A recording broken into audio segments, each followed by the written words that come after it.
Commissariare la politica, una pratica ormai diffusa che prende sempre più piede anche ad Agrigento. Così, dopo la fondazione Agire Insieme, protagonista l'imprenditore Salvatore Moncada, nasce oggi un'altra realtà, un comitato cittadino. È stato presentato oggi, si chiama Epolis. C'è stata un'aggregazione spontanea di tantissimi cittadini, però sappiamo bene che un'aggregazione anche quanto positiva, per essere legittimata, i cittadini fra loro devono stipulare un patto d'onore. Allora, se io devo poter spendere il suo nome pubblicamente, fra di noi ci deve essere appunto questo patto. 100 cittadini hanno sottoscritto, firmato un documento e in questo momento si sono esposti.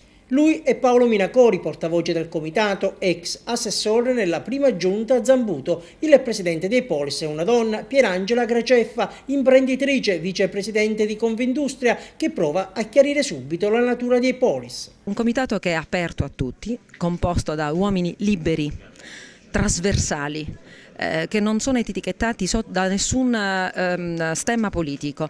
Siamo uomini liberi che hanno un'idea di una città ben diversa da quella che abbiamo sotto gli occhi di tutti e che si propongono, spendendosi in prima persona, di poter cambiare le cose. Lo sguardo di Epolis è proiettato inevitabilmente all'appuntamento elettorale della prossima primavera, quando ad Agrigento si rinnoveranno le istituzioni locali. Se nessuno sposerà il nostro progetto che presenteremo, ci faremo carico di portarlo avanti da soli. E già circolano le prime indiscrezioni che danno proprio lei, Pierangela Graceffa, candidata a sindaco, ma lei dribbla così la domanda. No, non sono speculazioni politiche queste, lasciamo stare, vedremo, col tempo vedremo. Intanto partiamo come contenitore sociale, che secondo me è la cosa fondamentale. L'interesse del cittadino deve essere prendere il futuro di se stessi. Vicepresidente del comitato cittadino è Marco Barbarino. Come è possibile coniugare etica e solidarietà con la politica?